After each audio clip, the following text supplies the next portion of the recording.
Hello everyone, so welcome to the new blog. तो आज ना हम लोग गोंदिया से वर्धा जा रहे हैं। तो वर्धा जाना कोई बड़ी बात तो नहीं है, बट हम लॉकडाउन के टाइम पे जा रहे हैं तो थोड़ा ये बड़ी बात हो गई, क्योंकि सिर्फ वर्धा जाने के लिए हमें इतनी सारी परमिशंस निकालनी पड़ी है ना कि क्या बताऊं। सो इस व्लॉग में मैं आपको पूरा एक्सप्लेन करूंगा कि अगर आप महाराष्ट्र में कोई डिस्ट्रिक्ट में हैं, मैंने इसके लिए पहले एक फॉर्म भरना पड़ता होता है और मेरा फॉर्म एक बार रिजेक्ट हुआ था। तो आई नो वेरी वेल कि इसमें क्या प्रोसेस करनी होगी, कैसे आप क्या करेंगे कि आपका एप्लीकेशन जल्दी अप्रूव होगा। तो अगर आप महाराष्ट्र के कोई डिस्ट्रिक्ट में हैं और आप कहीं फंस चुके हैं और आपको कोई दूसरे सिटी या दूसरे स्टेट में जाना है तो क्या करना होगा, आपका क्या प्रोसेस है, I will explain you everything in this blog. So stay tuned. और अगर आपका कोई रिलेटिव है जो फंस चुका है तो do send this blog to him. तो बस गाड़ी आई चुकी है, तो चलिए बैठते हैं और जल्दी से निकलते हैं।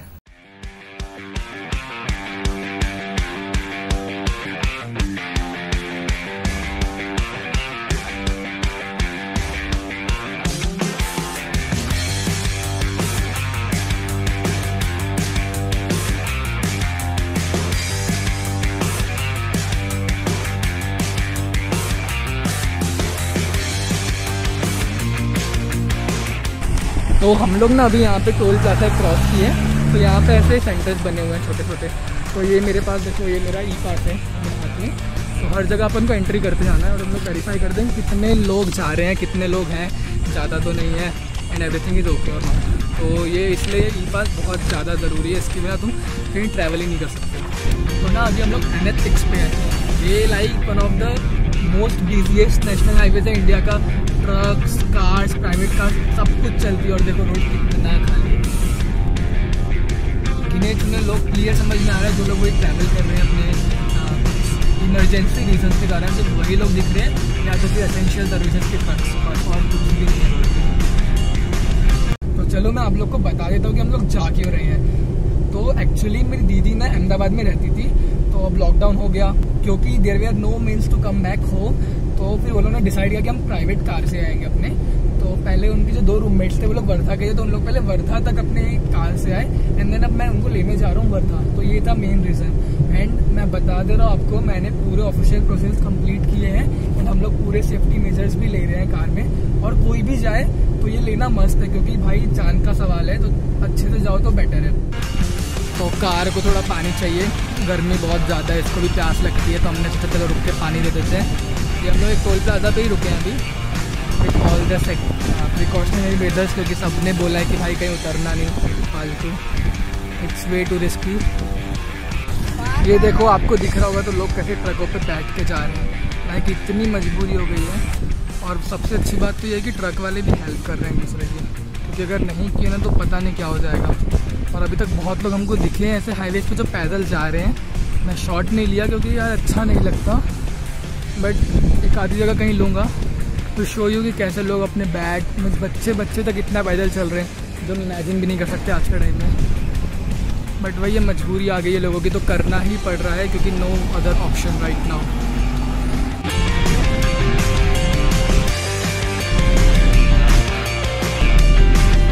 फाइनली हम वर्धा पहुंच चुके हैं और देखिए मेरे को आते ही यहाँ पे सबसे पहले क्या दिखा। यहाँ पे देखिए बाहर एक छोटा सा पोस्टर लगा है जिसमें लिखा है कोरोना भेटन्यास मनाई, होम अंडर क्वारंटीन। क्योंकि मेरी दीदी लोग अहमदाबाद से आए थे तो उनको 14 डेज़ के लिए क्वारंटीन किया गया। तो यहाँ पे डेट लिखी है कि कब से कब तक ये क्वारंटीन रहेगा 14 डेज़ के लिए, और उसके बाद इतने टाइम में कोई ना अंदर जा सकता है ना अंदर वाले कहीं बाहर जा सकते हैं। तो चलिए घर के अंदर चलते हैं। देखिए हमारे लिए बाहर ही चेयर्स लगे हुए हैं कि हम लोग घर के अंदर नहीं घुसेंगे, हम यहीं बैठेंगे जितने देर बैठना है 5-10 मिनट, और यहीं से निकल जाएंगे। और इतने प्रिकॉशंस लेना तो बनता ही है। चलो हम निकल चुके हैं वर्धा से, बैक टू घर। अब जल्दी से पहुंच जाएंगे, देखते हैं। ये देखो यहाँ पे फूड पैकेट्स बट रहे हैं, तो थोड़ा आगे लो आगे लो आगे लो। भाई क्या बांट रहे, कैसे इन्हें ऊपर ट्रक ही भरा है वो।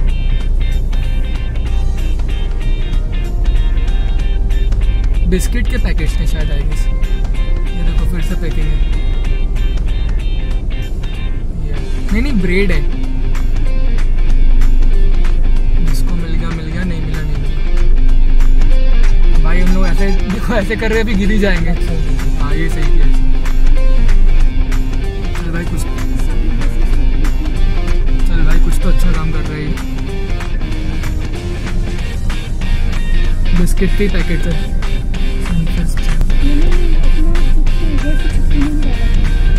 भाई इन लोगों ने अपने खुद के इंटरेस्ट के हिसाब से कर रहे होंगे, जो भी गाड़ी जा रही है उन लोग को दे दिए उसी गाड़ी। ये देखो इस ट्रक में कितनी भीड़ है।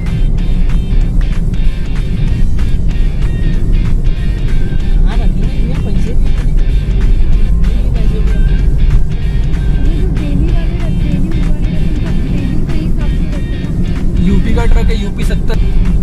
वो इन लोग को लगता है ट्रक से ला के बॉर्डर पे छोड़ रहे हैं और फिर तुम लोग अपना देखते बैठो, पैदल जाओ जैसे जाना है जाओ।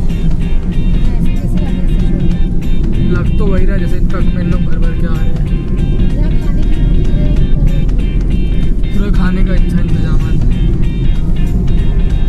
जरूरी है ना भाई, इस रास्ते में निकलेंगे। पता है मैं कल एक ऐसे भैया वीडियो देख रहा था यूट्यूब पे, तो उसमें वो ये बोलता है कि जब अपने इंडिया में ही वो होती है कावड़ यात्रा होती है, तो लोग कावड़ लेके 400-500 किलोमीटर पे जाते हैं हरिद्वार तरफ। तो उन लोग को रास्ते में हर जगह, हर 10 किलोमीटर पे, हर 5 किलोमीटर पे एक जगह बनी होती है जहाँ पे लोग क्या बोलते हैं अपना खाते पीते रहते हैं। ठीक है, उन लोग को पूरा कुछ भी दिक्कत नहीं होती। तो वही काम सरकार अभी भी तो कर सकती थी।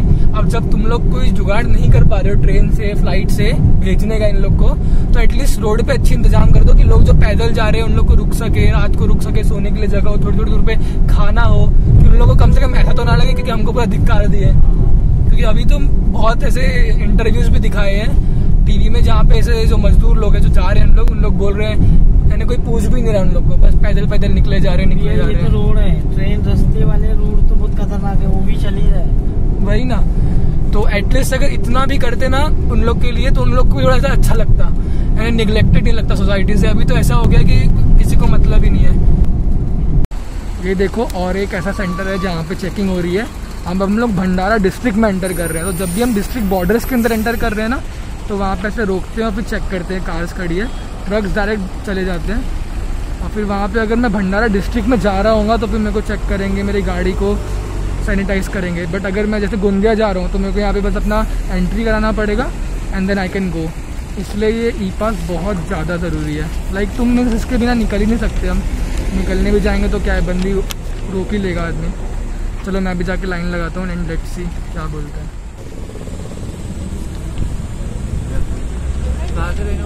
हाँ सर गोंदिया के ही हैं। 74 MS 35 AG।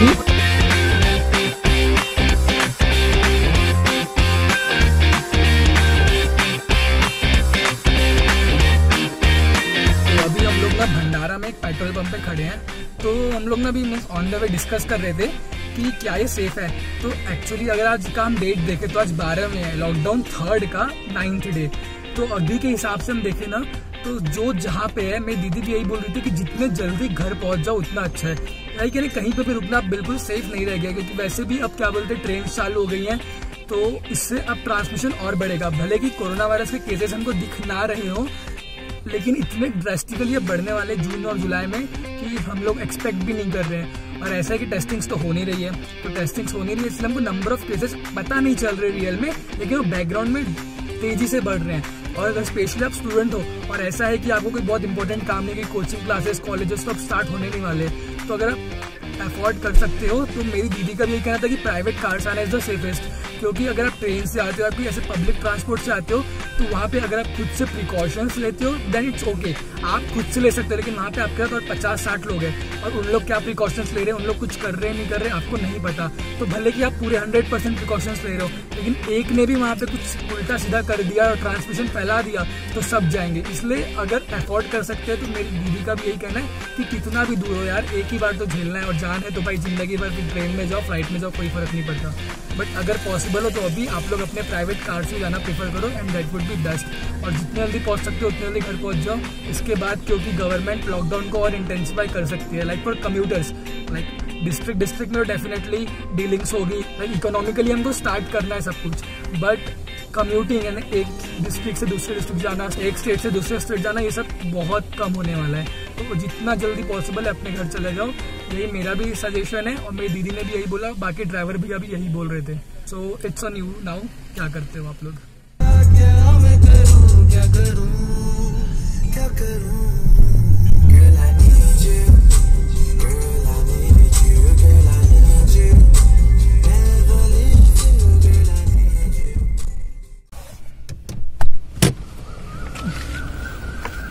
तो अभी हम लोग गोंदिया पहुंच गए हैं। तो हम लोग अभी पहले घर नहीं गए, डायरेक्टली हम लोग हॉस्पिटल आए चेकअप कराने, टेस्टिंग कराने, और उसके बाद फिर हम लोग आगे जाएंगे, घर जाएंगे।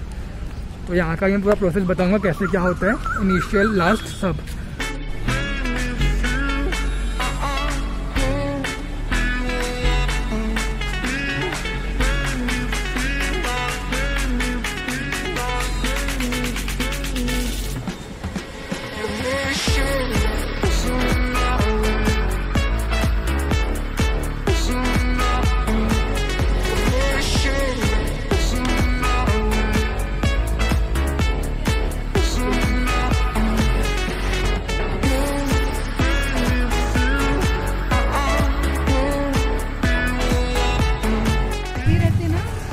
तो हम लोग का यहाँ पे लाइक मेडिकल हुआ, normal medical, like temperature check किए एंड पल्स रेट चेक किए, एवरीथिंग वाज ओके।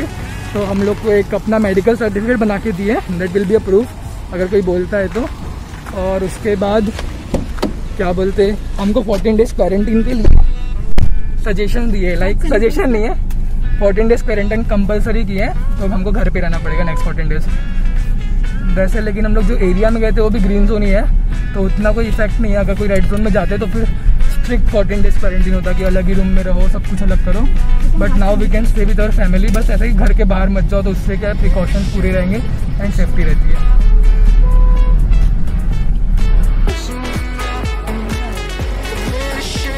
चलो पहुंच गए घर हम लोग, सामान उतारेंगे और घर जाएंगे। तो फाइनली गाइस घर पहुंच चुके हैं, नहा धो के हो गया, कपड़े चेंज हो गए, कपड़े धुलने के लिए चले गए। तो अब हम सबसे इम्पोर्टेंट चीज पे आते हैं कि ये मैंने फॉर्म के लिए अप्लाई कैसे किया था, आप कैसे कर सकते हैं और इसमें क्या क्या कंडीशंस होती है। क्योंकि डेफिनेटली फॉर्म भरते वक्त बहुत प्रिकॉशंस लेने पड़ते हैं, क्योंकि कुछ भी गलती की तो आपका फॉर्म रिजेक्ट हो जाएगा। मेरा खुद का एक बार हुआ था, तो मेरे को थोड़ा एक्सपीरियंस है, और मैंने अपने फ्रेंड का भी फॉर्म फिल किया था, तो उससे भी रिलेटेड मेरे को एक्सपीरियंसेस हैं। तो मैं आपको पूरा डिटेल में बताऊंगा। तो सबसे पहले अगर आपका मेडिकल इमरजेंसी है या फिर आप कोई स्टूडेंट है जो कोई दूसरे सिटी में फंस गया है, तो आप लोग को सबसे फर्स्ट प्रायोरिटी मिलती है। तो आप लोग का फॉर्म आई गेस जैसे आपने आज फिल किया तो आपको एक दिन नेक्स्ट डे पक्का अप्रूव होके मिल जाएगा, अगर आपका रीजन सही है, आपने फॉर्म अच्छे से फिल किया है तो। और अगर आपका कुछ और केस है, जैसे अभी हमारे इसमें क्या था, स्ट्रैंडेड इंडिविजुअल थे, हमको खुद की अपनी गाड़ी से लेने जाना था, तो ऐसे केस में फॉर्म अप्रूव होने में टाइम लगता है, क्योंकि बहुत सारे पेंडिंग फॉर्म्स होते हैं। तो हमारे फॉर्म को पहले 2 दिन पहले मैंने फॉर्म फिल किया था 6 मई को, तो मेरा 8 मई को फॉर्म रिजेक्ट हो गया। फिर हमने फिर से कुछ उन रीजंस को जो जिनको जैसे रिजेक्ट हुआ था उनको फुलफिल किया, तो उसके बाद फिर फाइनली अप्रूव हुआ। तो कल शाम को अप्रूवल लेटर आया और हम लोग आज गए थे, तो सुबह निकले हम शाम को पहुंच गए। तो चलिए चलते हैं ऑन स्क्रीन और मैं आपको पूरी प्रोसेस एक्सप्लेन करता हूँ कि कैसे करना है, क्या करना है। तो आइए देखते हैं। सबसे पहले आपको ना ये वेबसाइट खोलनी पड़ती है अगर आप महाराष्ट्र में, covid19.mhpolice.in। ठीक है, तो आप जब ये वेबसाइट खोलेंगे तो यहाँ पे आपको 2 चीज दिख रहा है, अप्लाई फॉर न्यू पास और डाउनलोड पास। तो जब भी आपको एक पास के लिए अप्लाई करते हैं तो आपको टोकन आईडी मिलती है, जिससे आप बार बार चेक करते रह सकते हैं कि आपका पास अप्रूव हुआ है, रिजेक्ट हुआ है। तो पहले आप अप्लाई फॉर पास ईयर करिए। ये वेबसाइट मेनली महाराष्ट्र के लोगों के लिए है, हर स्टेट की ऐसी वेबसाइट बनी हुई है। मैं डिस्क्रिप्शन बॉक्स में जो मेन स्टेट से सबके लिंक डाल दूंगा, तो आप वहां से चेक कर सकते हैं। तो सबसे पहला ही क्वेश्चन ये है कि do you need to visit outside of Maharashtra. तो अगर यस है तो यस करेंगे, तो एक क्वेश्चन और पूछेगा यहाँ पे। अगर नहीं करके सबमिट करते हैं तो यहाँ पे डायरेक्ट ओपन हो जाता है। तो मैं पहले एक बार यस करके बताता हूँ आपको, अगर इफ अदर स्टेट में जाना है तो यहाँ पे आपने यस किए। तो कितने लोग हैं ये पूछ रहा है, जैसे मैं 0 to 45 है, अब मैं सबमिट करूंगा। तो यहाँ पे फॉर्म सेम है पूरा, बट यहाँ पे आप जब ये डेस्टिनेशन डिस्ट्रिक्ट में आपको पूरे डिस्ट्रिक्ट्स के नाम आ जाएंगे, और उसके बाद बाकी पूरा फॉर्म सेम है, कोई डिफरेंस नहीं है। तो हम लोग पुराने फॉर्म पे ही चलते हैं। तो देखिए मैंने यहाँ पे नहीं किया और सबमिट किया। तो सबसे पहला कि आप कौन से डिस्ट्रिक्ट के, तो मैंने गोंदिया डाल दिया, सपोज गोंदिया। यहाँ पे आपका फुल नेम डालना है। फिर कौन से डेट से आपको कौन सी डेट तक का पास चाहिए, 1 हफ्ते का बनता है 7 डेज का, तो उसके अकॉर्डिंगली आप फिल करिएगा, है ना। उसके बाद मोबाइल नंबर, फिर प्रवासाचे कारण, इसमें देखिए कुछ रीजंस है। डेथ ऑफ फर्स्ट रिलेटिव, ये एक्सट्रीम इमरजेंसी केस है, इसमें बहुत जल्दी अप्रूव हो जाता है। एक्सट्रीम मेडिकल इमरजेंसी, इसमें भी बहुत ज्यादा जल्दी अप्रूव हो जाता है। लाइक मैंने एक फ्रेंड का अपने फॉर्म फिल किया था एक्सट्रीम मेडिकल इमरजेंसी में, उनको नागपुर जाना था, तो उनका फॉर्म सिर्फ 4 घंटे के अंदर अप्रूव होके आ गया। तो ये एक बहुत ज्यादा सेंसिटिव केस रहता है, इसलिए इसमें बहुत जल्दी फॉर्म अप्रूव हो जाते हैं। उसके बाद है स्ट्रैंडेड स्टूडेंट, तो इनको भी प्रायोरिटी मिलती है। लाइक इनका अप्रूवल जल्दी हो ये गारंटीड नहीं है, बट इनको प्रायोरिटी बहुत फास्ट मिलती है। उसके बाद स्ट्रैंडेड इंडिविजुअल, तो मैंने इस कैटेगरी से फॉर्म भरा था, तो मेरे फॉर्म को अप्रूव होने में 2 दिन लगे।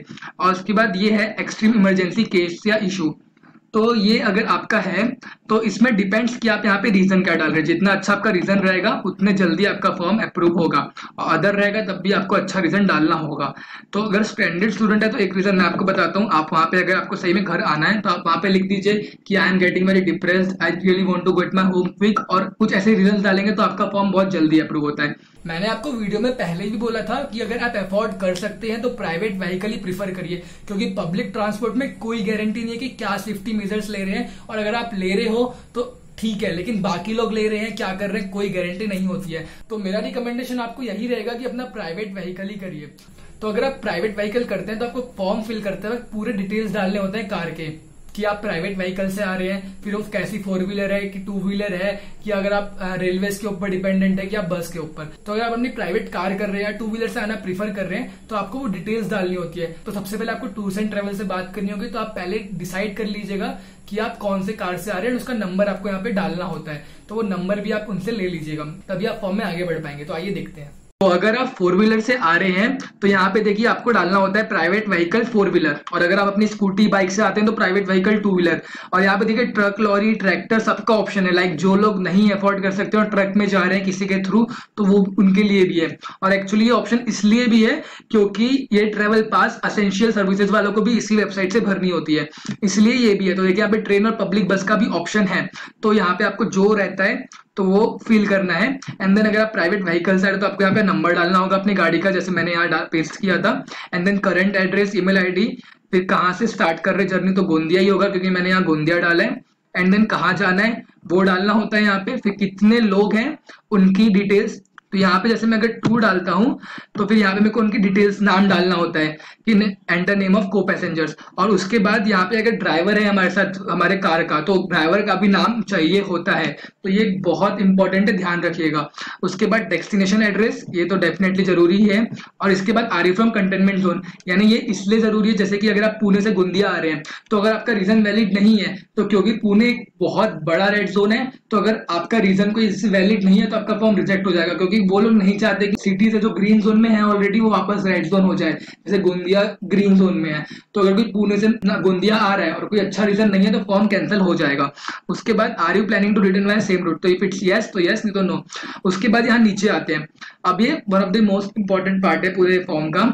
यहाँ पे इसकी फोटो रहती है जिसके नाम से हमने फॉर्म फिल किया। जैसे अगर मैं अपने नाम से फॉर्म फिल करूँ तो यहाँ पे मेरे को अपनी फोटो डालनी होती है। उसके बाद यहाँ पे रिलीवेंट डॉक्यूमेंट, तो यहाँ पे रिलीवेंट डॉक्यूमेंट आप जितने भी लोग आ रहे हैं सबका एक एक का होना चाहिए। जैसे मेरे केस में मैं था, मेरी दीदी थी एंड ड्राइवर भैया थे, तो हमने यहाँ पे तीनों का आधार कार्ड अटैच किया था एंड ड्राइवर भैया का लाइसेंस भी अटैच किया था। तो आपको ये यहाँ पे अटैच करना होता है, तो इसको मत भूलिएगा, और इसको सबका आधार कार्ड तो एटलीस्ट होना ही चाहिए।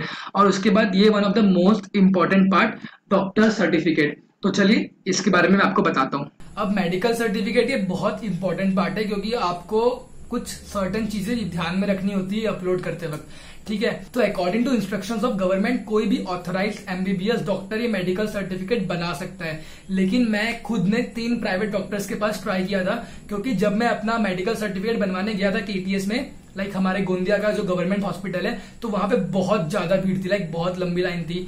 तो मैं 1 घंटे तक 2 घंटे तक खड़ा रहा, बट इवन देन लाइन कम नहीं हो रही थी। तो आई डिसाइडेड कि चलो कोई प्राइवेट डॉक्टर के पास अप्रोच करते हैं।